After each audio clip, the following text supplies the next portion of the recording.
Hello everyone, কেমন আছেন সবাই? আশা করি সবাই অনেক বেশি ভালো আছেন। আমিও বিন্দাস। শৈশব মানেই যেন ছোটো মামার হাত ধরে একসাথে রওনা দেওয়া অজানার পথে। এবারও ঠিক তেমনই একদিন ব্যাকপ্যাক কাঁধে তুলে মামার বাইকে উঠে পড়লাম দুজন।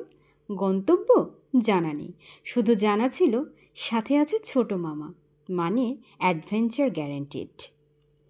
পথে পথে সবুজ মাঠ, নীলাভ আকাশ আর মামার হাসির দোলায় কেটে গেল সময়ের হিসাব। এক জায়গায় থেমে চা খেলাম, রাস্তার ধারের ছোট্ট একটা দোকানে। মামা বলল, চায়ের স্বাদ শুধু চাই না রে মামুনি, সঙ্গী ঠিক হলে সব মিষ্টি লাগে। মাঝে মাঝে আমরা নদীর পাড়ে বসে থাকতাম, মামা গল্প করতো তার ছেলেবেলাকার, আমি মুগ্ধ হয়ে শুনতাম। এমন সফরে কোনো দামি হোটেল বা বিলাসিতা ছিল না, ছিল শুধু মমতা, স্মৃতি আর এক অনন্য বন্ধন। আমি জানি জীবনে অনেক ভ্রমণ আসবে যাবে, কিন্তু ছোটো মামার সাথে এই ঘোরাঘুরিগুলো থাকবে আমার হৃদয়ের গভীরে, ঠিক এক টুকরো শৈশবের মতো চিরকাল।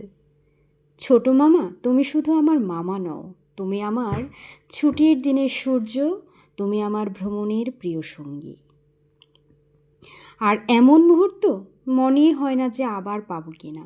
তাই ভাবলাম তোমাদের সাথেও শেয়ার করি আমার ছোট্ট গল্পটা। একটা দিন, কয়েক ঘন্টা আর অসংখ্য স্মৃতি, সব কিছু মিলে একটুখানি শৈশব ফিরে পেলাম যেন। ভালো থেকো, সুস্থ থেকো, আমাদের পাশে থেকো। দেখা হবে আবার পরবর্তী ব্লগে। Bye bye.